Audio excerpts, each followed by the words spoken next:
Hello, happy birthday, Andrew. Yes, tatlo lang kami. Birthday. The sole guest. Wow! Birthday celebration at tatlo lang kami, ang tipid, no? Ganito po kasi ang nangyari. Kami po ni Andrew ay member ng iba't ibang klaseng civil group. Itong event sana na to ay nakalaan para sa Cavite Educators Club. Kaya lang, nung nag-schedule ako nitong araw na to ay hindi ako nagtanong sa mga ka-members namin kung available sila.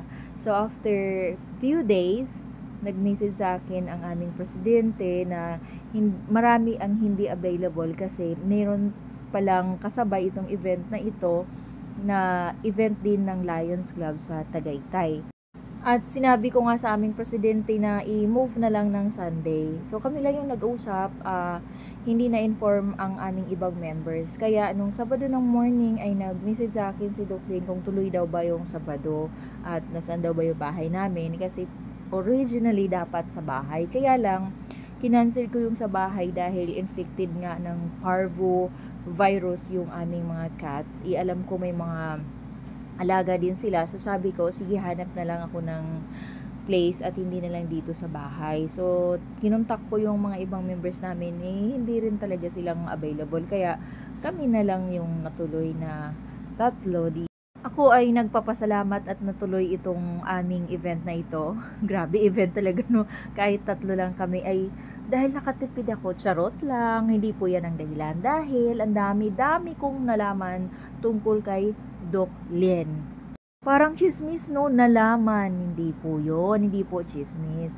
So, dahil tatlo lang kami, no choice talaga. Kami lang yung mag-uusap talaga. Kami lang yung magkakakwentuhan. So, ito pala, si Doc Lien ay isang retired, ayan, retired PhD ng Philippine Christian University sa Dasma, Cavite. So, after niya mag-retire ay nagtuturo siya ng Master in Management, Major in Educational Management. O, diba? Maliban doon, ang dami-dami ko pang nalaman. Well, anyway, hindi ko na kailangan ikwento yan. Basta, kailangan ko pala talaga si Doc Lien talaga sa buhay ko. At syempre, dapat i-share ko din talaga itong aming kinainan dito sa General Trias, Cavite. Dito lang to sa may DV Mart, sa may Manggahan. Ito ay ang UK Buffet na sa halagang 599 ay, oh my goodness, maghanap na lang kayo ng mga vlogs ng UK Buffet kasi doon mas detalyado talaga yung mga pinapakita nilang videos ng food. Yan, so 'di ba, may pakanta-kanta pa sila, may pasayaw-sayaw pa diyan kapag birthday, pagkakain ka dito na birthday mo at kahit hindi mo nga siguro birthday pwede kasi sinabi lang naman namin na si Andrew ay may birthday tapos yan, kinantahan lang nga, kinuha lang naman yung pangalan. Yun lang po mga kaibigan at baka pwede rin po makahingi ng favor sa inyo na i-follow nyo ako at i-subscribe at ako po ay okay na po ako sa buhay.